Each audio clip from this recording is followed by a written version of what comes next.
Hello, guys. Back with another election prediction. This time it's the 2024 election versus Josh Hawley and President Joe Biden. Now, Josh Hawley, he's kind of a weak candidate. Honestly, he isn't that strong as a candidate. He kind of reminds me of Blake Masters in a way, which is not a good thing. I don't think he did that well with independents, even in 2018 in a more very red state, Missouri, back then. So let's see how well he does on a national front.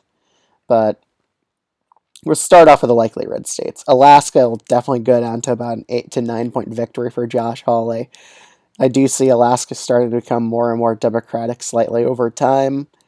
Iowa, I could see it as likely Republican. Maybe he could win it by over 10, but I don't think so. I think his populist appeal, I mean, from how he's governing in office, he really isn't all that populist to begin with. So that's not really a good fit for a state like Iowa, but he'll still win it by a likely margin. Same with Ohio as well, just pretty Republican leaning states. Florida, he would do well and probably win it by a likely margin. Texas, honestly, I could see him only winning by a lean margin. He only wins it by about 4.5 against Joe Biden. Biden will probably definitely improve in the state against him. While New Mexico and Virginia, I see going towards Biden against Josh Hawley. I don't think Hawley's moderate enough to do decent in these states.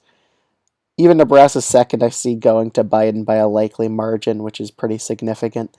Um, in New England, I don't think Josh Hawley would do well here at all. I just don't think he has the right appeals in either of these two states to do relatively decent. He will carry Maine second, though. He'll hold that at least. But let's head to Arizona and Nevada. And I just don't think he would do well in either of these two states. I don't even think he would do that well in Nevada. I think he would lose Nevada by about 2 and Arizona by about 3. He just reminds me too much of Blake Masters, and he really wouldn't be a good fit for either of these two states. And then we're going to go to the southern states of Georgia and North Carolina.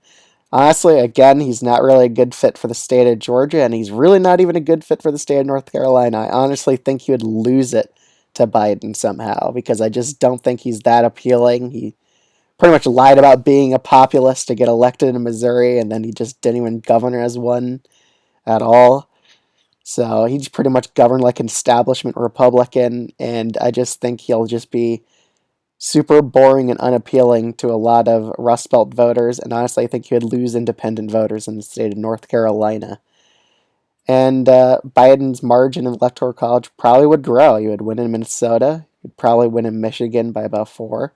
Probably win in Pennsylvania by about 2 or 3, and even win in Wisconsin. And honestly, it's a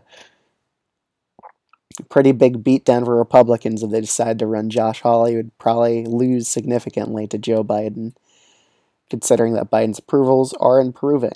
So that's my election prediction. Let me know what you think of it in the comments below, and we'll see you guys in the next video.